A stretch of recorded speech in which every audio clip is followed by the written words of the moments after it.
5 menit lah, itu kita akan naik sendirinya. Oke, mampu bertahan dulu. Biasanya tinggal rokokan dulu. Belum meresap. Iya. Oke, Tadi 5 ya. tadi 5, kita tancapkan lagi di sebelahnya, Kak Dalang. Digoyang dulu tombol putih.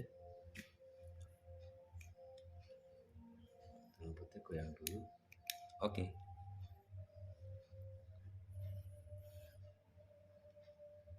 Kita biarkan.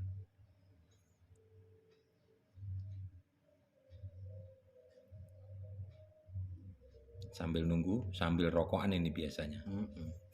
Nggak langsung Ini naik. belum bisa langsung, dia harus Kita tunggu sampai 11-an menit. agak sedikit jauh Kak Dalang, kameramen kita. Jadi videonya agak sedikit ngeblur ya itu ya. Nah, tadi enggak tadi. Belum. Jelas. Jadi belum. Tuh, tunggu sebentar. Itu udah mulai naik, merangkak naik pelan, pelan, pelan. Ya, agak sedikit tunggu ya. Agak sedikit berkeringat ini yang megangin kamera. Nyari titik fokusnya dulu Kak Dalang. Oke.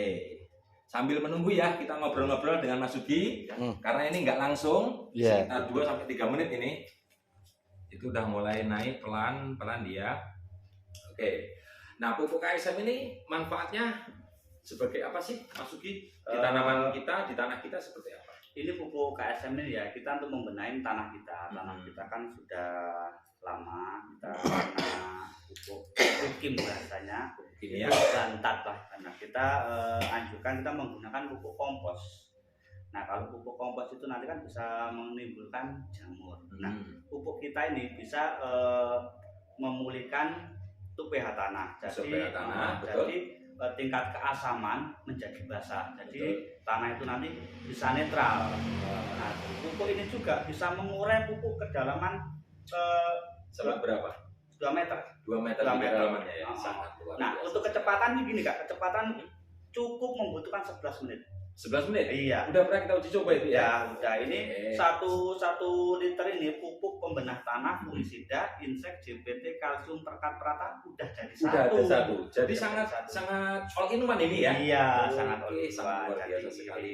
Jadi Nah, kalau itu menggunakan pupuk kimia kita nggak perlu banyak-banyak, kita cukup sedikit aja. cukup berapa persen dari kebiasaan Mas Sugi? Ini bisa memangkas 50 sampai 70 Pak. Waduh, Lebih luar irit. biasa sekali. Oh. Nah, untuk pemakaian racun, kita masih menggunakan atau tidak? Nah, kalau masih menggunakan dalam dosis berapa persen dari kebiasaan? Kalau untuk menggunakan racun itu kita menggunakan sedikit aja. Misalkan kita menggunakan 10 mili atau 5 mili aja. Kadang ada yang yakin, petani benar-benar yakin. Mungkin petani kan perlu keyakinan kita sendiri. Kita Betul tanpa menggunakan racun insya Allah bisa. Kita perlu pembinaan. Intinya petani itu menggunakan pupuk KSM sering komunikasi dengan PPL yang beliau sarankan menggunakan pupuk ini. Iya, Kita betul pantau sekali. terus. Nah, di sini juga dari tim koperasi tidak menjual pupuk, kita melakukan pembinaan pendampingan di lahan terus di ya, lahan Mas Sugi ya? terus ya. Oke. benar. Nah, ini tadi ada temuan dari saya ke petani binaan. Jadi pupuk KSM ini bisa di-mix nggak sih dengan pestisida? Bisa, Mas Sugi? Bisa. Nah, manfaatnya seperti apa?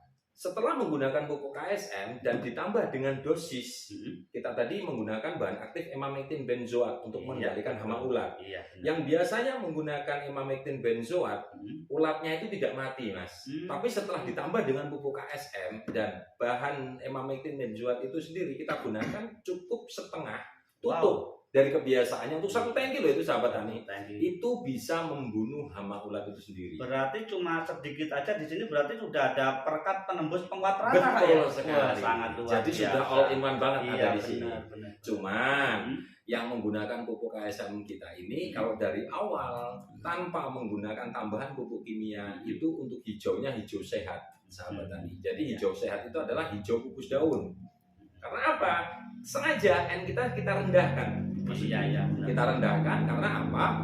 Di situ kalau tanaman yang terlalu hijau hitam warnanya itu pasti tanaman yang paling disukai oleh hama dan penyakit. Yang pertama. Terus yang kedua kalinya pasti kropos. Itu sahabat tani. Sambil kita lirik, ini udah mulai naik lagi pelan-pelan. Tadi 5 kurang ya. Ini udah mulai naik lagi. Sambil kita ngobrol lagi, biasanya kita ceknya itu sambil ngerokok ya maksudnya. Apalagi kalau sama petani itu sambil ngopi, sambil ngudut dulu kan. Tapi kita saat ini jangan ngopi atau ngudut dulu. Kita sharing ngobrol-ngobrol. Nah, di dalam pupuk KSM kita ini, pada saat ini petani itu mengeluhkan terjadinya penyakit leles di tanaman padi. Pupuk KSM bisa enggak untuk mengatasi? Itu pupuk KSM bisa mengatasi kelelesan itu dari tingkat keasaman tanah. Jadi tanah itu biasanya petani habis tanam padi itu langsung dibajak terus ditanam lagi. Nah dari bahasanya petani damen apa itu jerami, jerami ya. Jadi itu kan belum sebenarnya mati, seutuhnya mati, betul. Jadi kena cuaca panas hujan itu mengakibatkan panas. Nah, terus menimbulkan jamur. Nah jamur terus ke bakteri lari ke virus. Makanya tanaman padi itu tadi kalau kita pupuk pakai pupuk putih ya. Biasa petani itu menggunakan pupuk putih. Habis itu bukannya tumbuh tapi tambah hilang ya. Nah, apalagi kalau tanaman padi kita tuh bahasanya kerdil apa itu kita tebar pupuk putih. Itu nggak langsung bagus, nggak sansoyo hilang. Nah, itu justru itu yang membuat ini. Terus ada lagi kendala tadi, saya kebetulan ke lahan ya habis peninjauan. Di situ tadi banyak sekali petani yang mengeluhkan serangan hama tikus. Di dalam pupuk KSM ini bisa nggak